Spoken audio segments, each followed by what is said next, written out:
Kinumpirma ng Pangasinan Solid North Transit na nagtigil dahil na sila kasunod ng malagim na disgrasya sa SCTEX na ikinasawi ng 10. Nakaburon po sa Antipolo ang 8 sa mga biktima na labis ngayong ipinagluluksa. At nakatutok doon live si Von Aquino.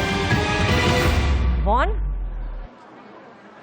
Pia, 8 sa 10 biktima ng aksidente sa SCTEX ang nakaburol na rito sa Seventh-day Adventist Church sa Antipolo City. Ang kanilang mga mahal sa buhay may panawagan. Larawan ng masayang mag-anak ang pamilya Duran. Pero ngayon, ang padre de pamilyang si Ricky ang bukod tanging natira.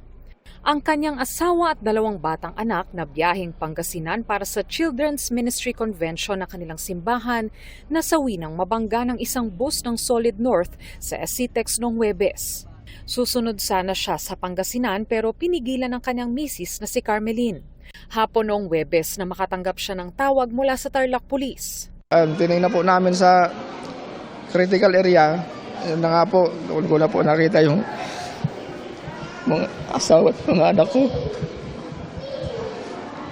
Kaawa-awa po yung mga itsura nila. Hindi ko po lubos maisip na magkakaganon yun. Wala na po, sila sa isang iglap lang. Asawa ko, maasikaso, malambing, talagang sobra silang mapagmahal. Pati yung mga anak ko. Napaka-eksing panahon ng pinagsamahan namin. Panawagan niya sa gobyerno, tulong at hustisya. Naulila rin sa asawa at bunsong anak si Elmer Añonuevo. Hindi rin niya malilimutan ang paglalambing ng kanyang 9 na taong gulang na anak na si Emmanuel Gale. Pinakamamahal kong anak at asawa, wala na.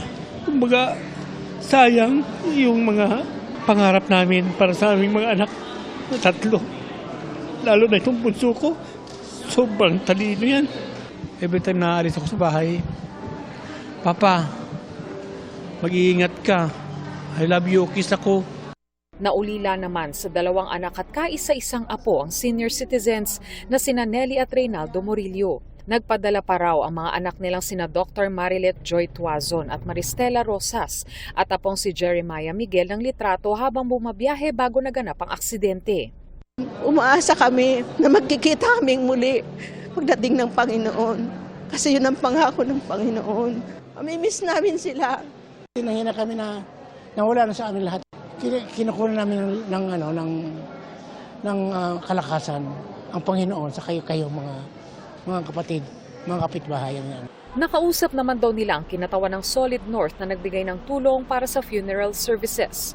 Ang gobyerno anila ng Tarlac at DSWD ang tumulong sa pagbabayad sa ospital at iba pang funeral expenses. Sinuspindi na ng LTFRB sa loob ng 30 araw ang operasyon ng Pangasinan Solid North Transit Inc. Kahapon po ay nilabas yun. So kapag na-receive na po nila yon, effective upon receipt po. Sa isang pahayag kinumpirma ng Pangasinan Solid North Transit na nagtigil biyahe muna sila. Ang mga maagang nagpabook ng biyahe pwede raw humiling ng kanselasyon. Kaisa raw sila sa pakikiramay sa mga biktima. Bagamat sinisikap daw nilang magbigay ng mahusay na serbisyo para sa mga pasahero, may mga anilay uncontrollable factors na nagdudulot ng kahalintulad na isolated case. Naiintindihan umano nila ang bigat ng sitwasyon at handa raw silang managot.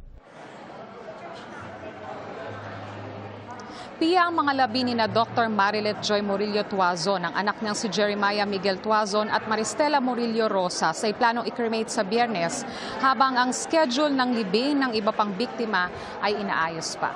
At yan muna ang latest mula rito. Balik sa iyo, Pia. Maraming salamat, Von Aquino.